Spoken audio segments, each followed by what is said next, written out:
Fatima gotta explain this 9-year-old child. Aaron gotta explain this curly-headed mistress. And not the girls trying to give Danni an intervention now. What's good, y'all? It's your good sis Erica Vane coming to you right here on Erica Vane TV with another Sistas video. And in this video, I'm going to be talking about breaking down episode number 21 from season 5. If you're new here, go ahead and hit that subscribe button and turn on your bell notifications so you don't miss out on any of my sisters' content and this good conversation. Because we coming to the end of the season. However, season 6 will be right around the corner and there's still so much to talk about. So you don't want to miss out. Hit that subscribe button. Now, in this episode, we pick up right where we left off in the last episode with ZAC and Joey at the duplex in the doorway. And ZAC is trying to get answers. And all he can get out of this man is that he is Fatima's baby father from DC. They have a 9-year-old child. The child is asking questions, and that's why he's there now. I think that Joey handled this beautifully. Do y'all think that he should have shared more information with ZAC? Because I'm kind of glad he didn't. But that could just be because I'll be a little messy sometimes. I do appreciate ZAC not completely flying off the handle with him, but I also feel like the circumstances made it so that he kind of had to act the way that he acted because he didn't want to really scare Joey away. So you saw him like tempering himself and like, okay, let me collect myself. Okay, wait, no, my bad. All right, what's going on? Who is this? Where you from? Yada, yada, yada. Like he kept recalibrating. And honestly, while I was watching, I was like, sir, why in the hell can't you do this with the people that you actually know? Why are you so quick to fly off the handle and get disrespectful with everybody that you supposedly love and care and cherish and yada yada? They can get all of the smoke, they can get all of the unmitigated anger and rage, but you cannot find it in your heart to calm down, take a breath, take a step back, pause, and think for a second when you're interacting with them. So at this point, I didn't see you do it with this stranger ZAC. Now I'm expecting you to do it moving forward. Because you've been acting a monkey fool up and down and all around Atlanta, and we're tired of it. But this is what starts the episode off really well, in my opinion. We're definitely not seeing the last of Joey. By the end of the episode, we do wind up getting information from Fatima because ZAC goes up to the law firm and he's in the break room and he ain't got her food that he's supposed to have, and he just wants to know, like, do I know everything that I need to know about you? And this is what kind of gets me when it comes to Fatima, or honestly within relationships, period. Like, I get it. You kind of want to set the trap and bait, I guess. But then also, like, y'all have been doing it and it has been to no avail, and it has really compromised y'all's relationship. So why are we still walking up or walking into situations and asking questions, hoping to try to catch somebody in a lie versus just coming to them straightforward? Like, I am tired of both ZAC and Fatima back questioning each other or like laying a trap for somebody to walk into so that you can just pin another lie on them. Like, walk in and say, yo, this man came to the door and said he's your baby father. Do you want to explain? That's it. That's all. He's up here talking about, you sure I know everything about you? You sure? You sure? And all this extra rah-rah bullshit. Like, sir, you and Fatima are never going to make it down the aisle. And if you do make it down the aisle, y'all asses is never going to make it to forever in a healthy, happy relationship if y'all can't seem to pick up and learn from the BS that's happening in y'all's relationship and the drama that has been thrown y'all's way and that y'all are having to confront if you don't grow, mature, and handle things moving forward differently. But this is not a chance for me to read ZAC, right? Fatima don't have no answers for this man except for she don't like the kid. And y'all gonna have to watch my preview video because I talk about that in there, because that actually pops up at the preview. We only get to see the little bated breath and a little gasp, and she can't believe that he actually knows, and it kind of is left there. But in the next episode, we're gonna find out a little bit more information, and they are teasing that she don't like that little kid, and that's why she hasn't talked about it. That's why she don't see it. And honestly, I'm losing respect for Fatima by the second, just by that response. But I digress. Let's get back into the episode. In other news, Tamara actually succeeds at getting Hayden to drop Heather. We have a whole little moment with them at the top of the episode where Heather comes in and she's talking with Hayden. He's so excited about using this to get back at ZAC. He even gets her to coordinate them actually meeting up after Heather reveals, like, yo, he's been calling me.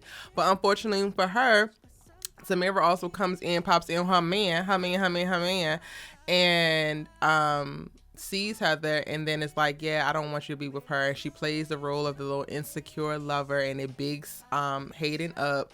Y'all, it is so interesting. I really want to say pathetic, but I'm gonna say interesting to watch this man basically be putty in this girl's hand, and literally to look and see, and all he needed was somebody to tell him that he was fine, tell him that he puts it down, tell him basically validate him, or he needed a woman to validate him. And that is the whole reason why we have had to suffer with this whole anti-woman hating ass Hayden.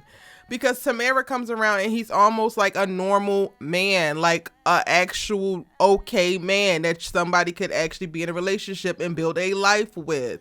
And he basically doesn't hesitate to cut Heather off, as Tamara is continuing to explain, because she is bigging him up. He likes that she's a little bit jealous. He likes that she's a little possessive. He basically is excited for her to, you know, claim him in this way. It is just like, watching it is interesting. Like, it's low-key pathetic on his end, but I get it. Like, I get the feeling of like finally feeling wanted, finally feeling chose, and doing whatever you can to protect the good feelings and all of the goodness that you're seeing in your life as a result of this person coming into it. And then also, you don't really care about Heather, and you was basically classes against her anyway, because you felt like she was just a little ghetto girl anyway, which that also comes up. But the real tea is going to be when Hayden finds out that Tamara is a real ghetto girl. Now, the part that I really want to bring up is that at the end of the episode, we get to see Fatima call the receptionist over to get her to go and get the application that Tamara filled out. And I'm just like, okay, I get that, you know, this wasn't a part of the plan, Fatima, but is Tamara going to wind up double crossing Fatima? Like, is she actually going to look at Hayden and be like, oh, yo, maybe I actually can fall in love with him. He wants to take care of me. He wants to do well by me. Like, I'm satisfied sexually. And if she is a little ghetto girl that don't really have much, like, this would be a come up for her. So once Tamara finds out that she took the application, because, you know, Tamara is not going to get called back for the job, and she probably going to mention it to Hayden, and Hayden going to have to go and investigate, right? If it all comes out that Fatima was behind that, I wonder if we're being set up to see Tamara actually double cross her, and Tamara to get into a real relationship with Hayden, and it not just be for this petty plan that Fatima has to, you know, play out.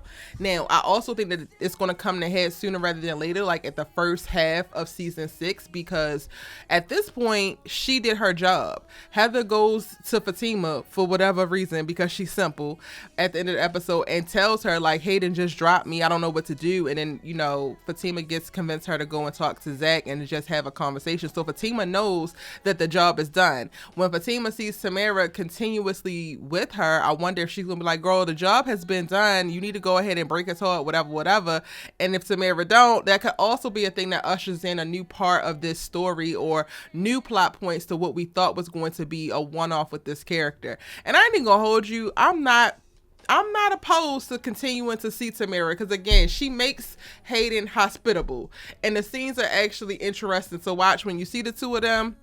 Now, if only we can get somebody to usher Gary's ass up out of here, because that's what I have a problem with. Him and this backwards ass plan to get Robin out, and them conspiring and talking and just spending all of their time, their wares, and their mental energy worried about Robin. It is, again, pathetic. These men are pathetic. Like, are y'all nothing but us? Because you should be. I'm not even going to talk about Gary anymore, because y'all know I don't like his ass. And in this episode, he just continued to be unlikable. Andi had to wind up checking him, basically wondering, did you tell him I was with you, girl? Andi, go to hell, because you are literally the cause of all your Gary drama in your life. You had an out at the top of this season, and your ass didn't take it. We saw you boohoo crying, talking about y'all not good for each other. You had finally got it. Y'all gonna go y'all separate ways. You gonna go get your apartment back, and yet it's still 20 episodes later. We are still watching you grovel and backpedal and compromise way too much to allow this menace to be in your life. And then every 2 seconds you want to turn around talking about something. I don't want no drama. drama. I don't want to be a part of this. Did you bring me into it? Girl, you would not have any of these problems if you would have excommunicated yourself from this man. If you would have X'd his ass out of your life, you would have been perfectly fine. So at this point, all of this Gary drama that you have in your life, Andi, is all your damn fault. And yes, I said that. And I don't want to hear no stuff about blaming the victim because I'm tired. Andi has had plenty of time, space, and opportunity to do better for herself. And the fact is, she actually knows better. So we can't even chalk it up to like she don't know, or she don't value herself, or she don't this, or she don't that. She know good and damn well everything that she doing. Which is why she gonna go ahead and take accountability for the bullshit that Gary continues to bring into her life. Now, the most important part of this episode for me, actually, before I get there, let's talk about Maurice, who is acting a fool once he gets out of prison, child. Calvin and Sabrina are there to bring him home, and he is not as receptive to Calvin as he is to Sabrina. He's looking for the African prince that put the money up for him. Okay, cool. Maurice was 100% out of line when they came into the apartment and saw that all of the furniture was taken. Calvin did definitely the best that he could. Sabrina definitely had to stop him from killing him with that damn golf club. All of this is unbeknownst to Maurice, and Maurice got so disrespectful, so petty with Calvin, and I could totally see Calvin wanting to move out behind it. Like, I need to see some kind of growth with the Maurice character, because not only are we getting shitty storylines with him and stuff that we don't really care about, but then also we're seeing him go through things, be confronted with things, and then still not adjust his attitude. After Andi gathered his ass on that phone, I thought that there was going to be a difference in perspective, a difference in attitude. It wasn't. And then Sabrina had to go ahead and say something. It wasn't. And now he's out, all with the help of somebody else, from a situation that basically you caused, bro. You brought Q into everybody's life. This man is wreaking havoc, and everybody is walking around trying to clean up your damn mess. And then you want to be kicking ignorant ass attitude and bullshit flavor in people's ears, and ain't nobody got time for it. I'm so glad that Sabrina went ahead and read Maurice and checked him for his disrespectful attitude and told him exactly what was going on and what wasn't going on, and how he needed to apologize to Calvin. Because at this point, if we're not going to get better storylines, we need to at least see consistent character growth when it comes to Maurice. Otherwise, I don't want to see him. Like, yes, he's hilarious. He brings a good comedic relief and all that jazz, but I don't want to see him if he's going to continue to be an asshole for no damn reason.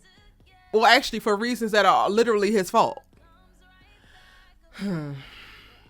And then the thing that mattered the most to me in this episode, y'all, is of course Karen and Aaron having their little lunch date. Now, Tyler Perry, come on, I really need a script supervisor on set, because the continuity is just not working. Like, in the last episode, I'm pretty sure we saw Aaron go to the back with the food and tell Karen to come on, and he don't want to have to come back out here and get her. But then in this, we get to see them walking in together, and he got the food, and it's just like, I really want the continuity to be better. But y'all, I guess that's just me nitpicking or whatever. Basically, they're having lunch, and then they get interrupted by a girl who shows up at Karen's salon, and Pam has to come and get him from the back. And this is that little curly head heifer that's calling him John and yelling outside of the salon. And at first, Karen don't want to pay attention to it. Pam is like, girl, you need to go check your man. You need to go see what's going on. And Karen's like, no, I ain't worrying about it. As she should. I said, girl, stay your ass in there and don't worry about anything that's going on out there, because at this point, you have already climbed Mount Olympus of grief and relationship drama, and your ass need a recovery period and or a breather. And whatever's going on with Aaron, one, hopefully he will tell you about it, but two, you don't really care because you have all of your own issues to deal with after ZAC just try to yank you up and they fighting that steam plant. Like, who gives a shit at this point? Because I don't give a damn who this lady is. At this point, you bringing me food, you making sure I eat, sleep, and you rubbing my feet, so we ain't even sleeping together. Do what you gotta do, sir. And honestly, I do feel like Karen needs to give Aaron a little bit of leeway, at least for an explanation, given all that he has been able to grin and bear and support her through when it came to the whole ZAC situation. So I'm not really tripping too hard about who this little hoe is outside acting a fool and what this is going to mean for their relationship. All I know is that Aaron need to have some really damn good answers. Tyler Perry, I need you to not ruin this character like you are trying to do with Fatima. And that's a good man, Savannah. So again, we are still sticking beside Aaron's ass, okay? That's just for me in my house. But I want to know, what is it for you and yours? Let me know in the comment section down below. Drop all your thoughts, theories, and predictions for the season finale, as well as what you thought about this episode down in the comment section, so that we can keep the conversation going. It's your good sis, you love to talk TV with. Hit that subscribe button if you're new here, and go ahead and hit that like button, baby, because you like the video. You stay all the way to the end. Stop playing with me. See you in the next one.